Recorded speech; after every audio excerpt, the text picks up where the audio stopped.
छत्तीसगढ़ के पूर्व मुख्यमंत्री हैं भूपेश बघेल। उनके यहाँ ईडी पहुंची है, उनके बेटे के यहाँ। उनका नाम है चैतन्य बघेल। के घर पर ईडी ने सुबह सुबह छापा मार दिया। केंद्रीय जांच एजेंसी ने चैतन्य बघेल के सभी ठिकानों पर छापा मारा है। 14 जगह छापेमारी हुई है। यह कार्रवाई वित्तीय अनियमितताओं और मनी लॉन्ड्रिंग के सिलसिले में की गई है। सुबह सुबह हुई वहां छापेमारी के बाद रायपुर समेत पूरे राज्य की राजनीति में एक तरह से सन्नाहट सी दौड़ गई। जो जानकारी मिल रही है उसके अनुसार छत्तीसगढ़ में सर्च ऑपरेशन के समय भारी मात्रा में नकदी मिली है और बेहद अहम दस्तावेज भी प्राप्त हुए हैं। चल अचल संपत्तियों से जुड़े दस्तावेज मिले हैं। इलेक्ट्रॉनिक साक्ष्य भी जब्त कर लिए गए हैं। जब ईडी ने छापेमारी की तब फिर भूपेश बघेल का बोलना जरूरी था। उन्होंने क्या कहा है, उन्होंने क्या प्रतिक्रिया दी है, वह जान लेते हैं। सोशल मीडिया प्लेटफॉर्म एक्स पर वो लिखते हैं कि जब 7 साल से चल रहा झूठा मामला कोर्ट में खारिज हो गया तो आज सुबह सुबह ईडी के मेहमान पूर्व मुख्यमंत्री कांग्रेस महासचिव भूपेश बघेल के भिलाई स्थित आवास में घुस आए थे। अगर कोई इस साजिश के साथ पंजाब में कांग्रेस को रोकने की कोशिश कर रहा है तो यह गलतफहमी है।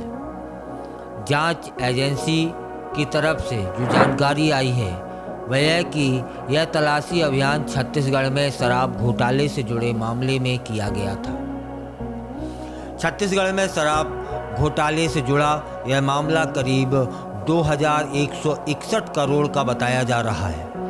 अब तक इस प्रकरण में कई नामी अधिकारियों और एक पूर्व मंत्री भी गिरफ्तार हो चुका है। लेकिन अब जैसे जैसे जांच का दायरा बढ़ रहा है कई लोगों की मुश्किलें भी बढ़ती नजर आ रही हैं।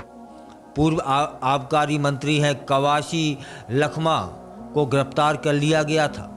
गिरफ्तार इसी साल ईडी ने बड़ी कार्रवाई करते हुए छत्तीसगढ़ के पूर्व आबकारी मंत्री कवासी लखमा को गिरफ्तार किया था।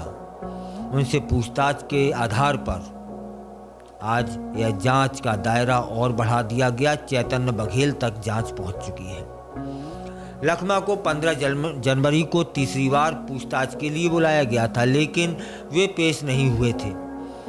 इसके कारण उन्हें जांच में सहयोग नहीं करने के आरोप में ईडी के रायपुर कार्यालय में गिरफ्तार कर लिया गया था। उस दौरान उन पर करोड़ों रुपए की मनी लॉन्ड्रिंग का आरोप भी लगा था। इस प्रकरण में पिछले साल 28 दिसंबर को जांच एजेंसी ने छत्तीसगढ़ समेत कई अन्य ठिकानों पर सर्च ऑपरेशन चलाया था और फिर उनमें मिले सबूतों के आधार पर आखिरकार 15 जनवरी को लखमा को गिरफ्तार कर ही लिया गया था। इस मामले में अब तक अभिनय टुटेजा, अनवर ढेबर और एपी त्रिपाठी समेत कई आरोपियों की गिरफ्तारी हो चुकी है। जांच एजेंसी के जो सूत्र हैं वो बताते हैं कि जल्द ही इस मामले में कुछ अन्य आरोपियों की भी गिरफ्तारी संभव है। जांच एजेंसी के अनुसार पूर्व आबकारी मंत्री कवासी लखमा पर इस शराब घोटाले में करीब 72 करोड़ रुपए के कमीशन लेने का आरोप है। दरअसल यह मामला 2019 का है जब छत्तीसगढ़ में लाइसेंसी शराब दुकानों पर डुप्लीकेट होलोग्राम लगाकर बड़ी मात्रा में अवैध शराब बेचने का मामला सामने आया था। इससे राज्य सरकार को करोड़ों रुपए के राजस्व का नुकसान भी उठाना पड़ा था। जांच में पता चला कि होलोग्राम बनाने का टेंडर उत्तर प्रदेश के नोएडा स्थित एक कंपनी को दिया गया जहां से ये नकली होलोग्राम बनाए गए। यह कंपनी इस टेंडर प्रक्रिया के लिए पात्र भी नहीं थी लेकिन नियमों में संशोधन करके और कानून को दरकिनार करके इसी कंपनी को टेंडर दिया गया और इसके बदले में कंपनी के मालिकों से करोड़ों रुपए कमीशन के तौर पर लिए गए। कमीशन के तौर पर मिले उन 72 करोड़ रुपयों का इस्तेमाल कवासी लखमा ने अपने बेटे के लिए आलीशान बंगला बनवाने के लिए किया और अन्य भी खर्च किए।